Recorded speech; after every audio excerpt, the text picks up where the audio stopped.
Okay, you may start. You may start by introducing yourself.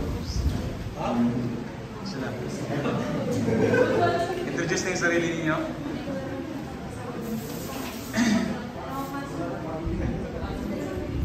So, a pleasant day to all of you.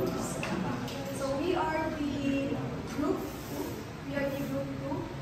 The topic designated to us is inventory models for purchasing. So, I am Siti Fatima Mamutan, grade 5. And I am Mark.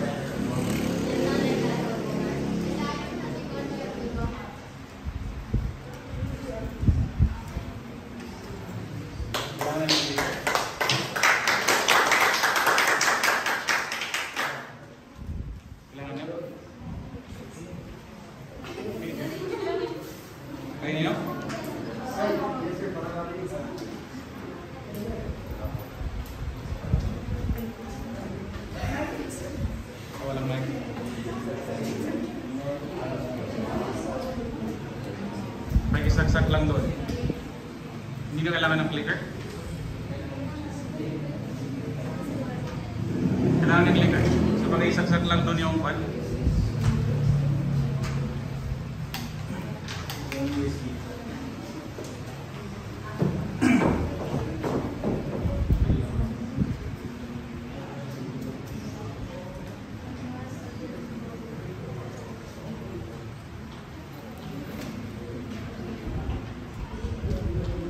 Let's start from number 6.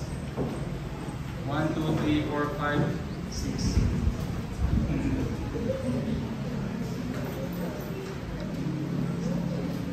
So, again,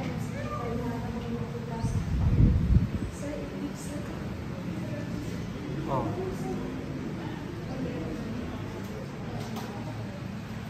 So we are about to discuss the inventory models for purchasing. So inventory models, before we give an emphasis or give context to what inventory models is, I think it is necessary to give an illustration first.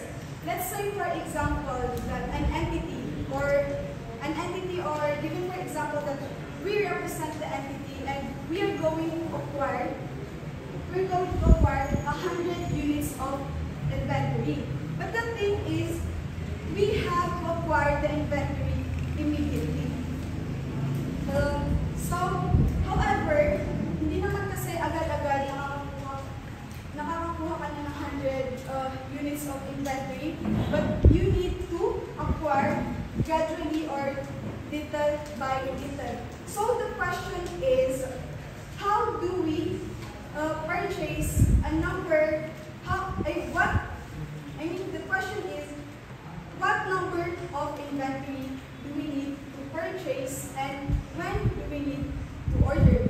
What number of order do we need to purchase is, what I mean by this is, if mag-order kasi tayo na less number, small number of inventory, then we can assume that makakatipid tayo in terms of storage cost.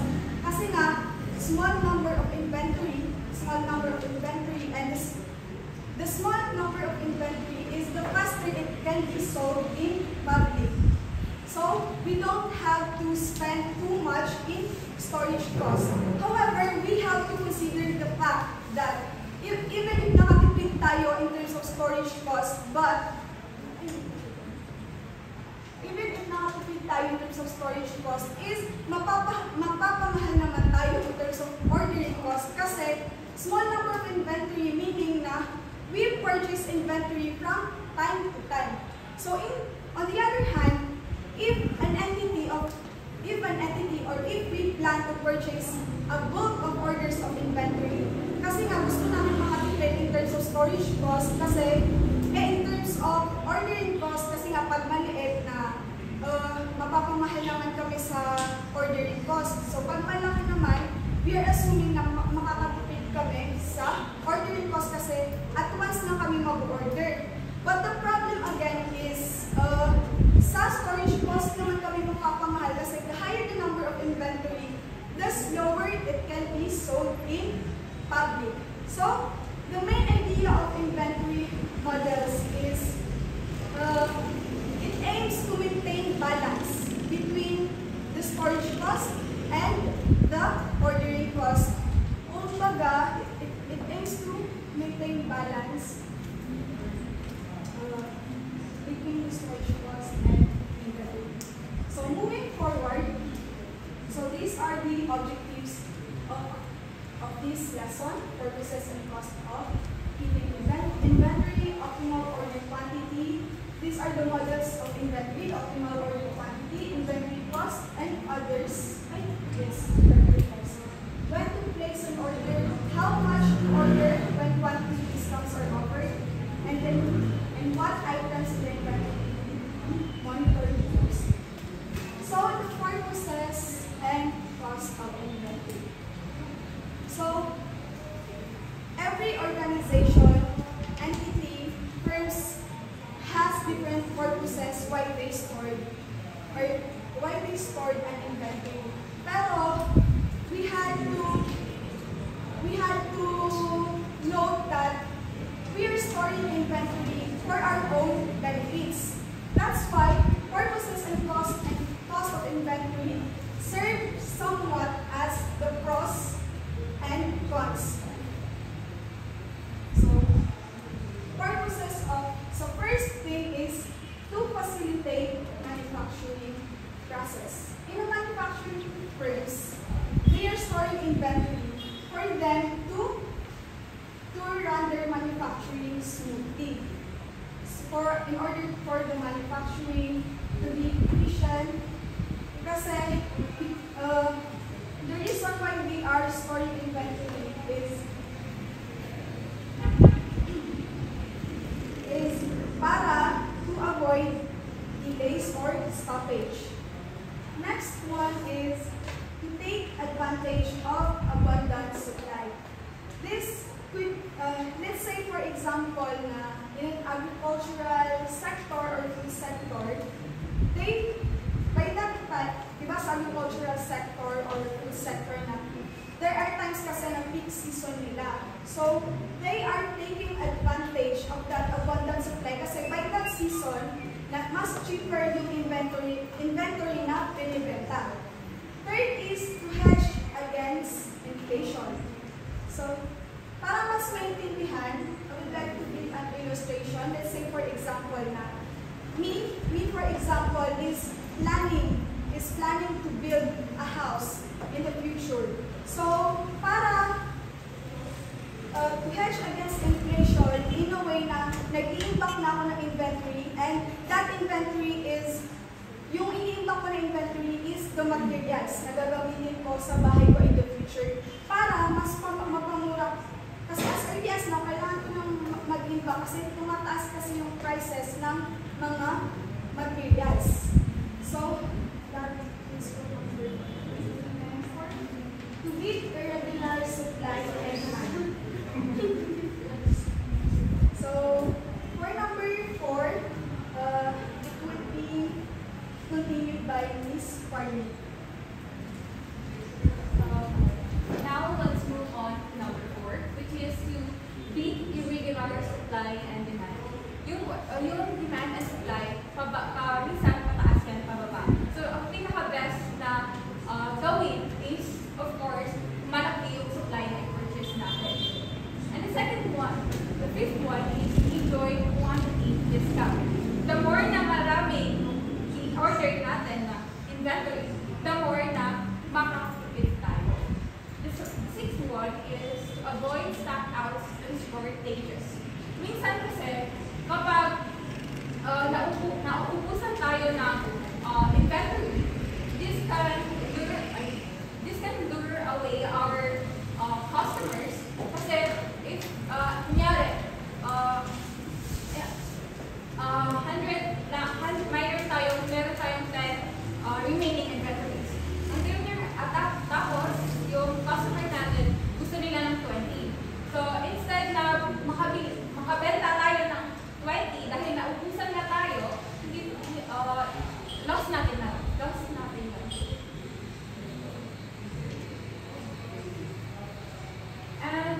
Now, let's move on to cost of keeping inventory. Bakit nga ba magastos yung inventory? Yung pagbili ng inventory. First is yung opportunity cost. When you buy an inventory, you lost the opportunity to earn the money by investing in the box. As simple as that. And the second one is loss due to obsolescence. Kapag maraming binibili natin na inventory, there are tendency na hindi yun mabebenta agad-agad. Likely, lalo na kapag hindi siya nabebenta agad-agad, hindi tayo nakakasabay sa trend. And minsan, kapag hindi nakakasabay sa trend, ibig sabihin, nagiging obsolete yung ating inventory at hindi natin na ma-maximize yung profit.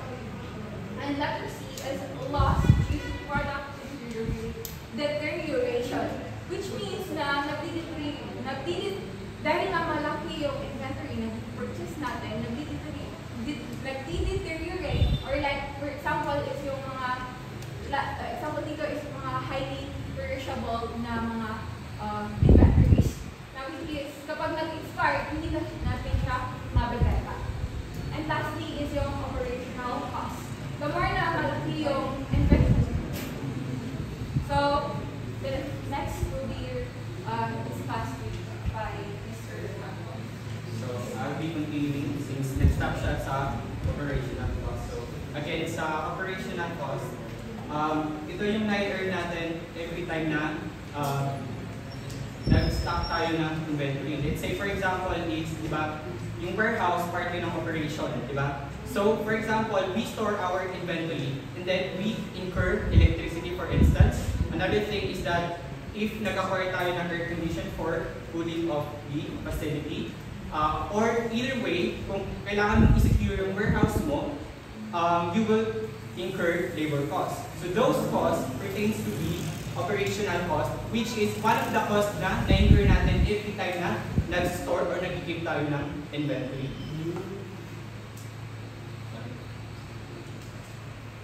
So now, basically, you all are expecting na mag-move tayo sa terms. But instead, mag-start na kami sa techniques for a reason na since parang dadaanan din naman natin yung mga terms through when we compute the models.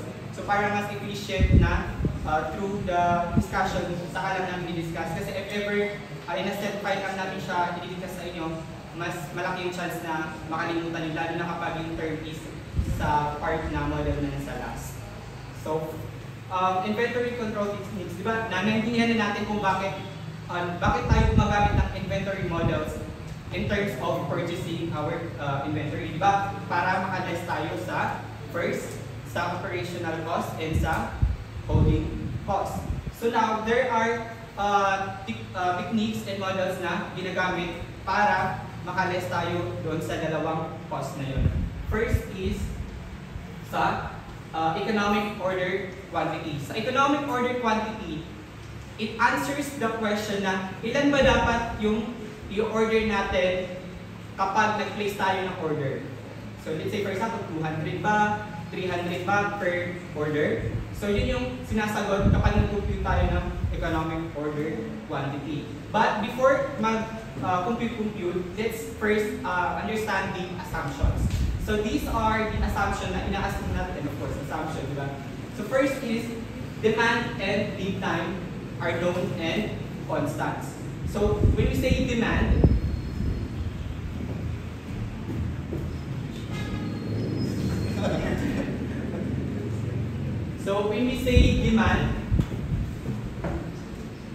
dalawa siya. It's either uppercase D and lowercase d. So when you say demand, kapag uppercase, it means ito yung annual units na kailangan natin. Like say for example, sa 1 year, ang gusto natin i-achieve is 1,000 units. However, kapag lowercase d naman, it pertains to our daily units demand. For example, sa everyday, ang dapat lang na makonsume natin or maibenta natin is 2 inventory. So something like that. Another na dyan is yung lead time, which is L. When you say lead time, it is a length of time kung saan kapag nag-order tayo, makakarating sa atin yung inventory. Let's say, for example, is kapag nag-order kayo sa Shopee, no? Ang lead time sa atin is 5 to 7 days, right? So, yung number na yun ng 5 days, yun yung lead time natin. Next is order arrives in one batch. That is self-explanatory. Kapag gagamitin natin yung EOQ model, kailangan every time na mag-order tayo is in a batch, in a one batch. Next is no quantity discount are availed. So kapag nag-avail ka ng discount is mag-fall siya sa another model. So ibig sabihin, dito sa EOQ model, ina-assume natin na kapag bibili tayo is hindi tayo mag-avail ng discounts. Another is ordering cost and holding cost are the only relevant costs. So skip na natin yan kasi dyan tayo mag-focus dito sa EOQ. Next is, if orders are placed on time, there will be no stock out and shortages. Ibig sabihin yan is, every time daw na mag-place tayo ng order at dumating sa atin yung order, kailangan meron pa rin tayong stocks. So, another is, when we use EOQ model, the application of it is per item. It means that, for example, ang business natin is school supplies.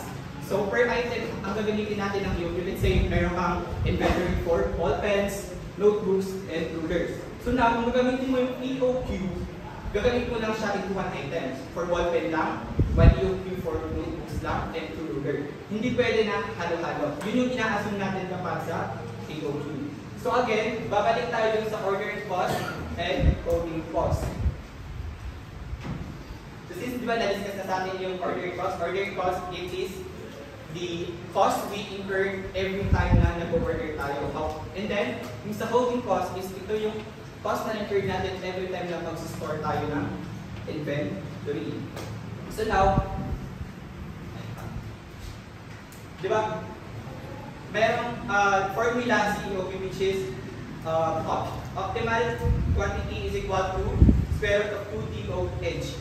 So actually, ang dali lang niya kasi lahat ng dito,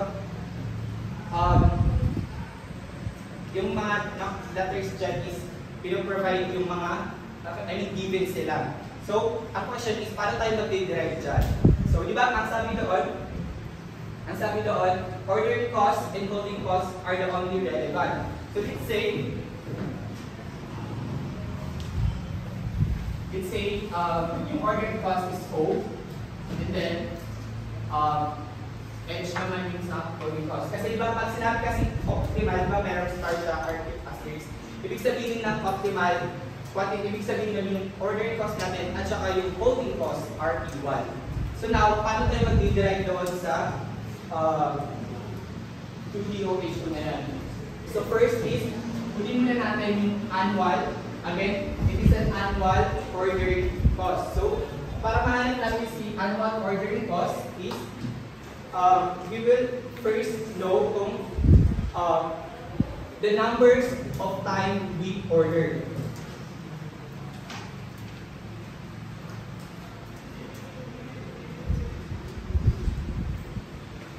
So let's say for example, sa isang taon, 5 beses lang tayo mag-order. So that is the number of times we ordered. Multiply by the ordering cost per order. So for example, mag-order tayo sa Shopee. So every time mag-order tayo is 125 yung shipping fee. So yun yung per order natin na ordering cost. So now, paano natin i-compute si number of times we ordered? Let us assume na ang demand natin, annual demand natin is 100. So, ang formula pala para dito sa number of times we order is demand divided by quantity. So itong demand, let's say is 100. Ngayon yung quantity is ilan yung i-order natin, Let's say, ang per order natin is 10. Ang Q natin is 10. And so, i-divide natin siya. So, we get 10.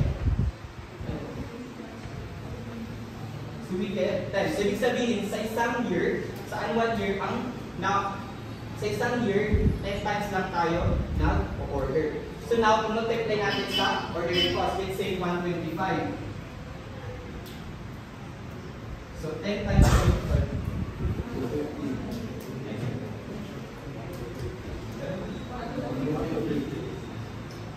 So, our annual ordering cost is 1,250. So, bale, yan yung kanyang formula para sa code. Next is sa coding cost.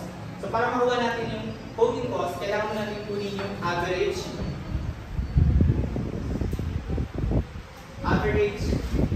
inventory, which is ang formula ng average inventory is quantity over 2 or divided by 2. So, again, ano yung quantity natin? 10.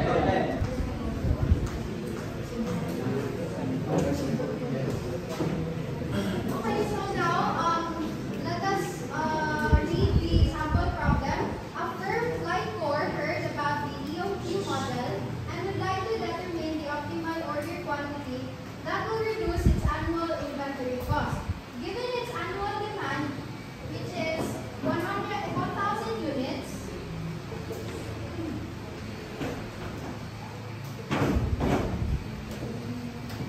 we also have the ordering cost of 10 pesos per order and the average holding cost per unit per year is 0.50. So, ang question is, derive the optimum quantity, the optimal number of orders in a year, the optimal cycle, the optimal annual ordering cost, yung ASC, yung PIC, yung maximum inventory level, and yung optimal average inventory level. So, as simple as, ang gagawin lang natin is to substitute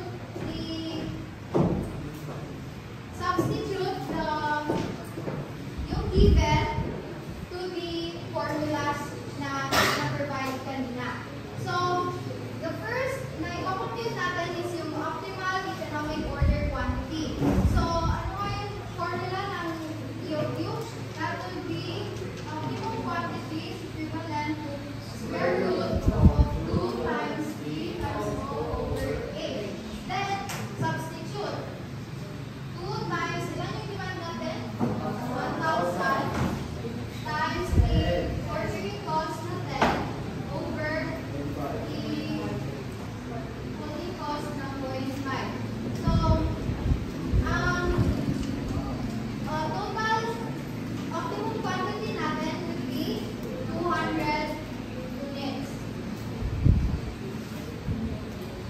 Then, sa optimal number of orders made in a year naman, since provided na yung formula niya, substitute the demand, 1,000 over 200, that is 5 orders per year.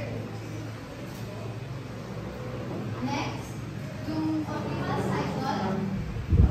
Ang optimal cycle will be the working, ang gagamitin natin na formula dyan is the working days over the number of years in a year. So, since hindi naman provided yung working days, we assume 365 days in a year over the Hawak mo yung yung number of years.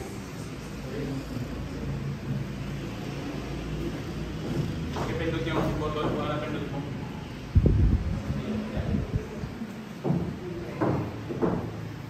Okay. So, after nitong yung working days na 365, we divided by the number of years, which is 5. Then, ang sagot is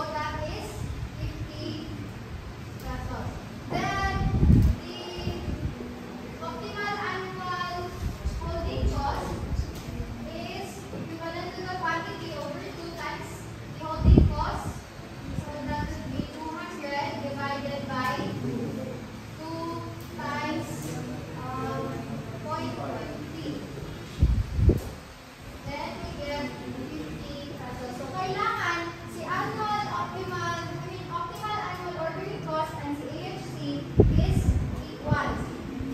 Through that, we can know na optimal yung Q natin.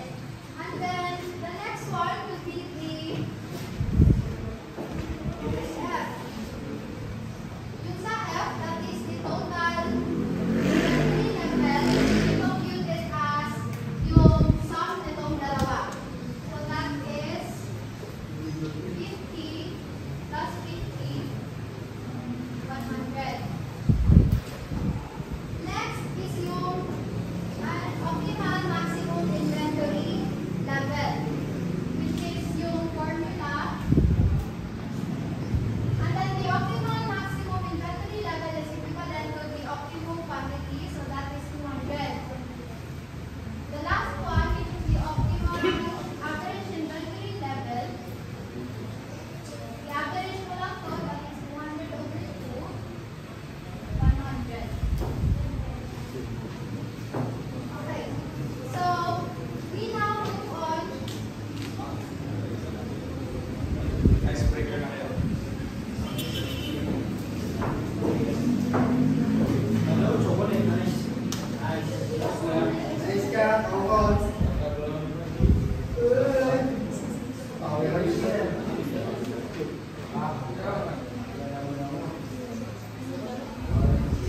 Sasabihin ka hindi ako.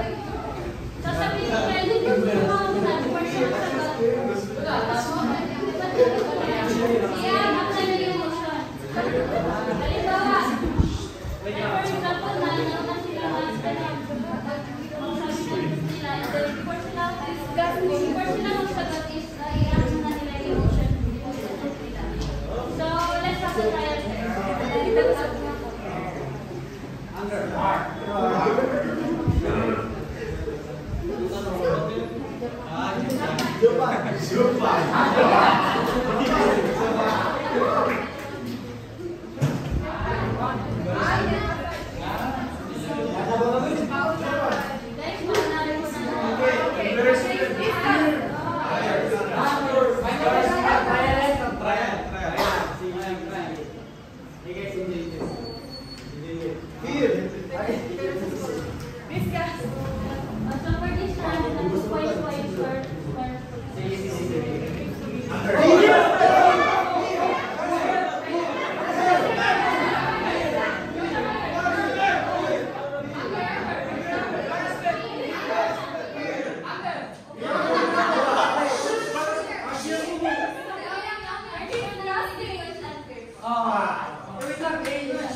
Baka yung representative na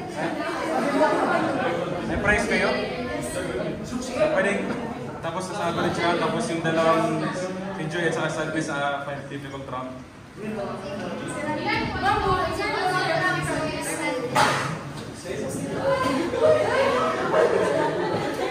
Sir, sila lang yung magpa-play. Oo, sila muna kasi sila na.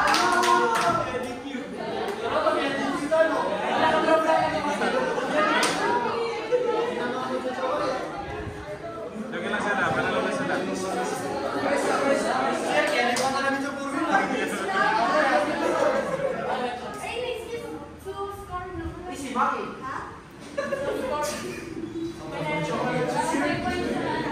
Ilan yung questions sa difficult? Ilan yung questions? Tatlo lang? 5 points sa difficult. Sige lang. Pero isa lang daw yung maglaban sa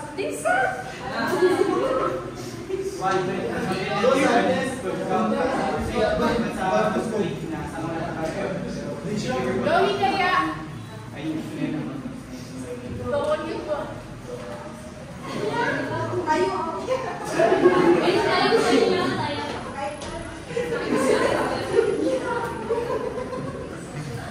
Hindi na wala naman sasagutan yan eh.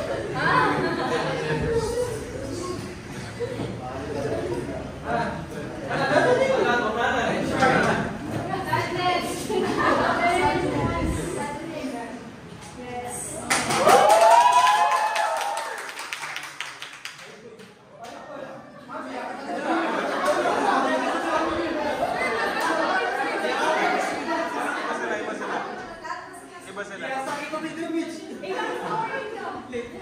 Iba yung scoring nila sila.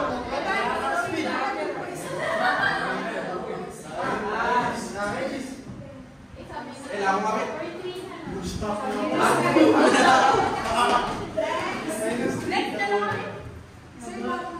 Gusto mo sila lahat? Sige, lahat na lang. Okay.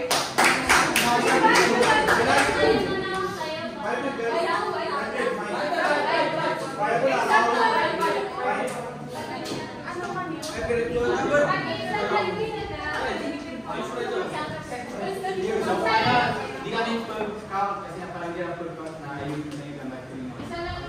Actually, yung pwede instead na ay yung timing na yung flash. Kung sa pwede niya mag- Pwede yung panala? Kaya, mga singles. Pwede yung 5 tag isa-isa sa isang group tapos sila lang yung titingin tapos nakatalikod sila lahat. Tapos kung alam na isang groupmate, siya yung magsha-shout. Para isa lang yung magsha-shout. Kasi nga, isang representative per group.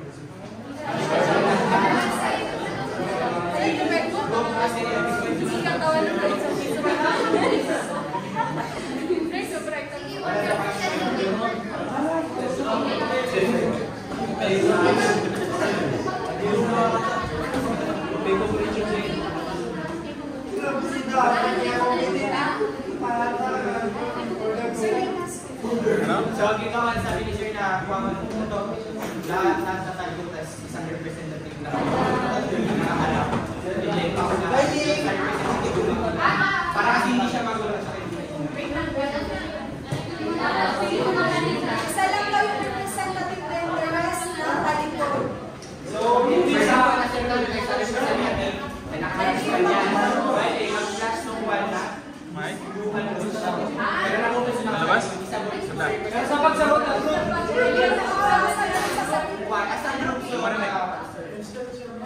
Sige, go Ross.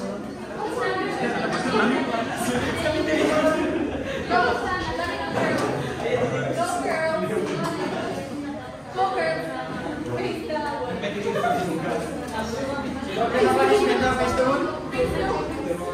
Waiting. Ay, sige.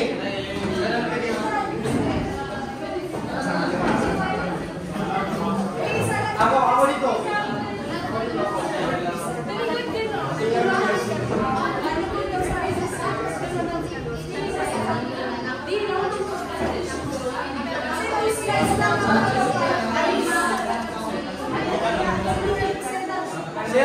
Sir, may kasi na sila, magaling lang. Ready na. Asan isang...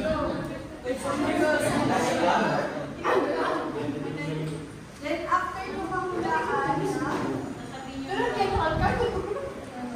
Hindi ko kasi sa magaling lang. Taling ko lang daw.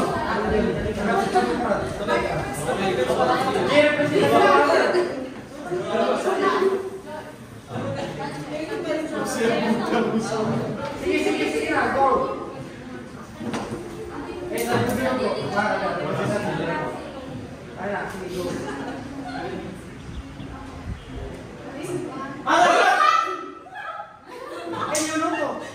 Pwede yung mauuna siya, siya yung pupunta sa group niya tapos i-act na, tapos wala ng mga ka-groups.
Sige, F mo. Kaya namin sila. Sabihin mo Kaya namin sila.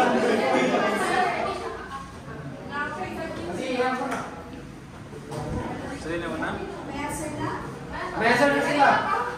Nag-answer na sa kanina.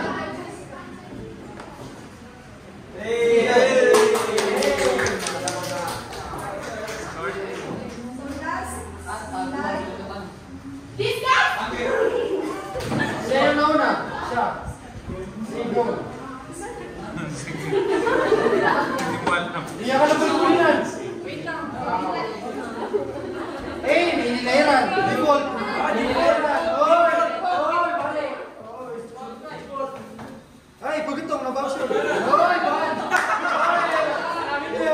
Sinabi yun.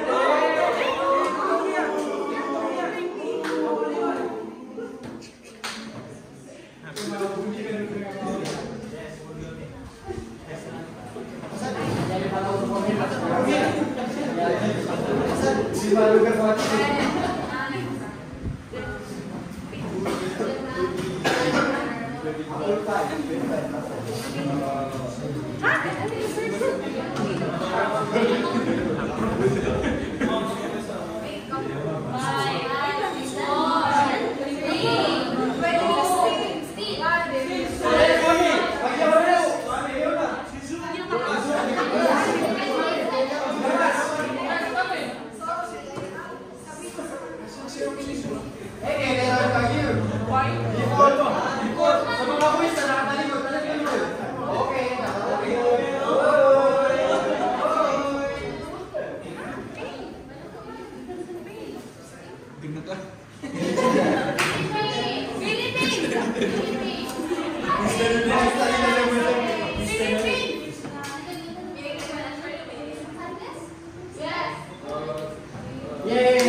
question 1 yung sa end of the chapter, question 1.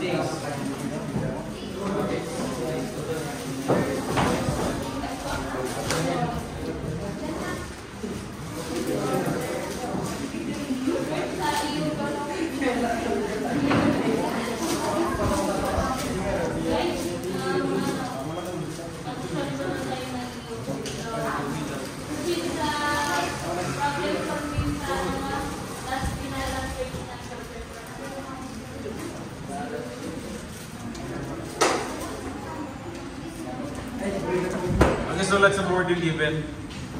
At saka yung mga questions, yung PHC.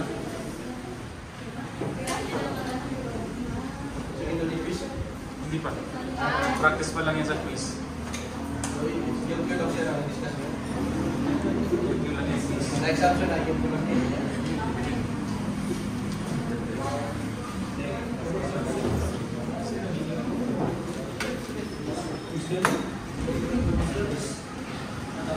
Pa yung quiz.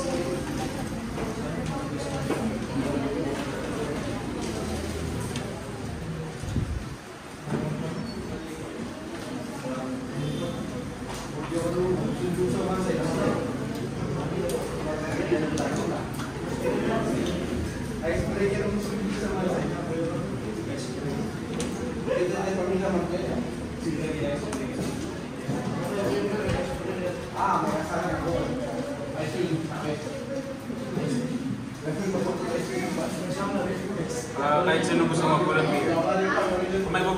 Kung may mag-volunteer na pasagutin nyo.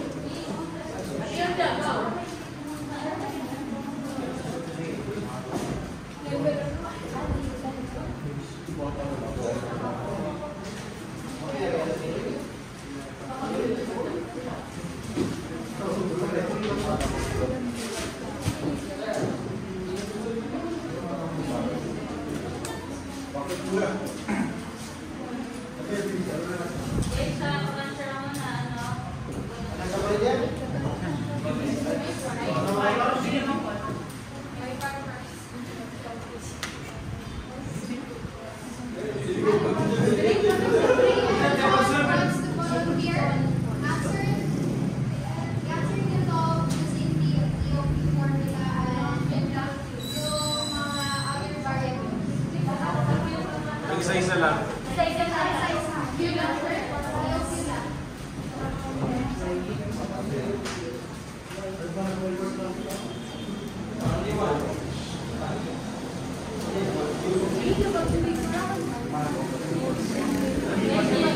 Sino bang gusto mag-volunteer yung sa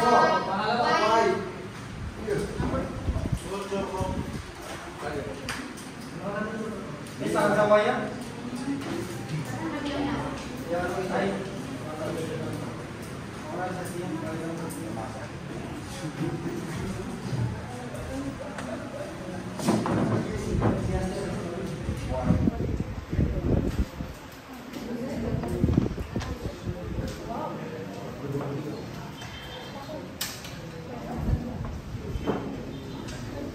Hindi mo yung light sa unahan.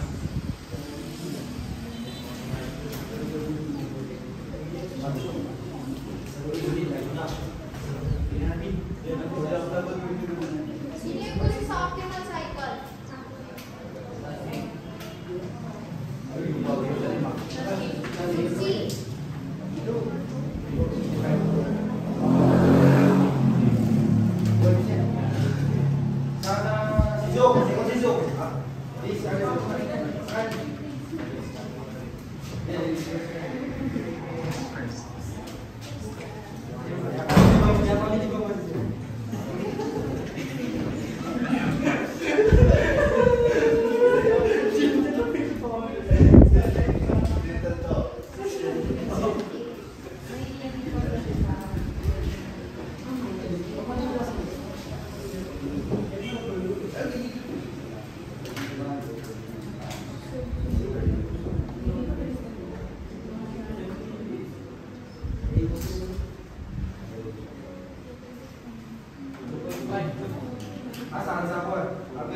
Letters D yung... AOC. AOC? Sa amin. AHC.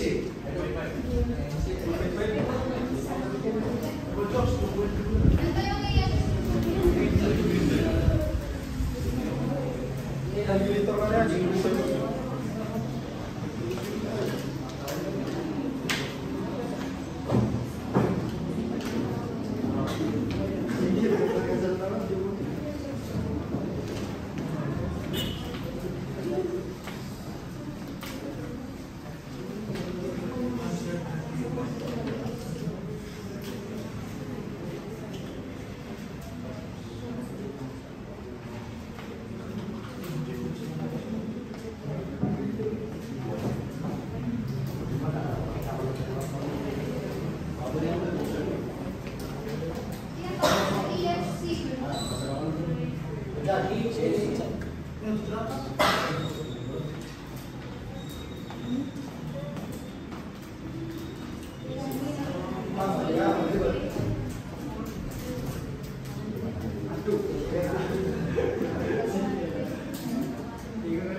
Tapos na?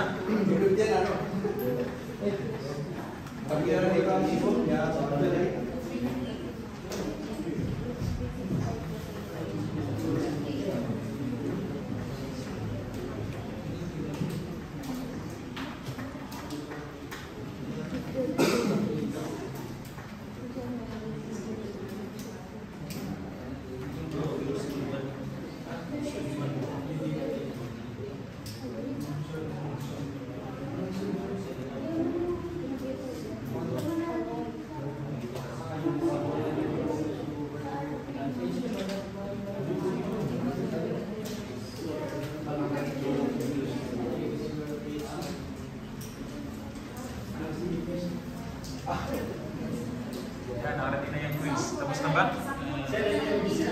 Ha? Yung? Yan yung quiz. Tapos na yan?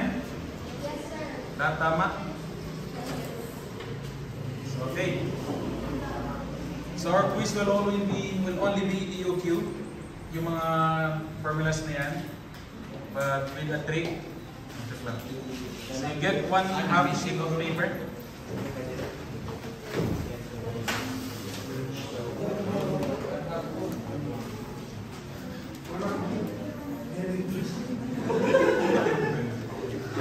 Enumeration.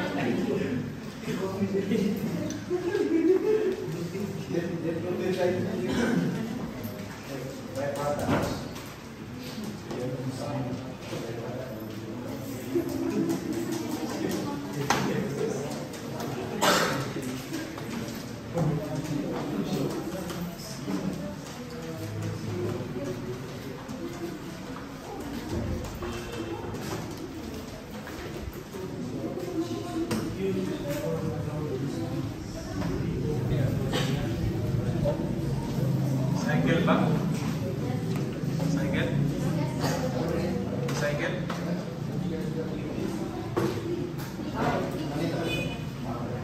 Problema na cycle. Yan na? Ano yung hindi mo masagutan nyo? Okay lang yan.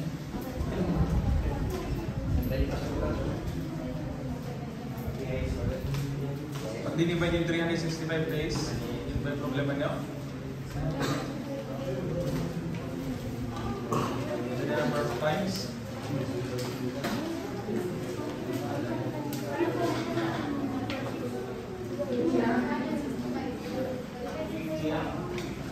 So hindi nyo gagamitin yung 365 days, 250 days.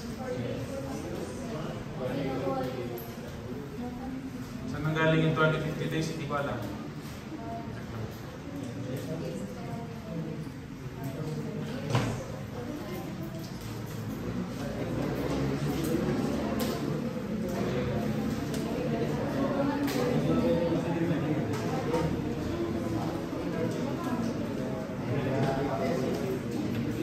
Okay, one set apart para walang chismis at marites.